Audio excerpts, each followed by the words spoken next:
గౌతమిపుత్ర శాతకర్ణి ఈ ప్రారంభోత్సవానికి విచ్చేసినటువంటి 50 మంది పెద్దలకు, సినీ ప్రముఖులకు, నందమూరి అభిమానులకు ప్రతి ఒక్కరికి పేరు పేరున నా హృదయపూర్వక స్వాగతం. చాలా ఆనందంగా ఉంది. ఎందుకంటే 100వ సినిమా అనేది చాలా ప్రతిష్టాత్మకమైనటువంటి సినిమా. 100వ సినిమా గౌతమిపుత్ర శాతకర్ణి అని నిర్ణయం తీసుకోవడం అన్నది మొట్టమొదటి విజయంగా నేను భావిస్తున్నాను. ఇవి మైలురాయి వంటి సినిమాలు. ఇవి ఈ 100వ చిత్రం బాలకృష్ణ గారి చరిత్రలో ఇది అపూర్వమైనటువంటి సినిమాగా మిగిలిపోవటం ఖాయం. ఎందుకంటే ఎప్పుడైతే డైరెక్టర్ క్రిష్ని ఆయన కథని ఆమోదించి ఆయన దర్శకుడుగా పెట్టుకున్నారో అప్పుడే ఈ విజయం తథ్యం అన్న విషయం తేటతెల్లమైపోయింది.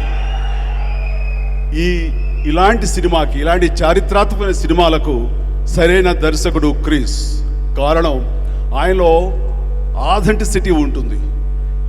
అది ఉదాహరణకి ఈ మధ్య సినిమా కంచె, అది సెకండ్ వరల్డ్ వార్ సినిమా. మన తెలుగులో అలాంటి హాలీవుడ్ స్థాయిని మరిపించే విధంగా తీర్చడం అనేది అది ఆషామాషి విషయం కాదు. అది క్రిస్ వల్లే అవుతుంది. అది అలాంటిది ఈ రోజున ఈ చారిత్రాత్మకమైన సినిమా శాతకర్ణి ఖచ్చితంగా ఆనాడు పూర్వకాలంలో ఎలా జరిగింది, ఎలాంటి ఆథెంటిసిటీ తోటి ఉంటుంది అన్నది మనకి తేటతెల్లంగా ఆయన తెర మీద చూపించగలరు.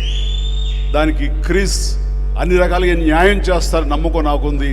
ఆ పాత్రలో ఇమిడిపోయి అత్యద్భుత నటనతోటి మనల్ని అందరినీ అలరిస్తారు బాలకృష్ణ అన్న నమ్మకం నాకుంది.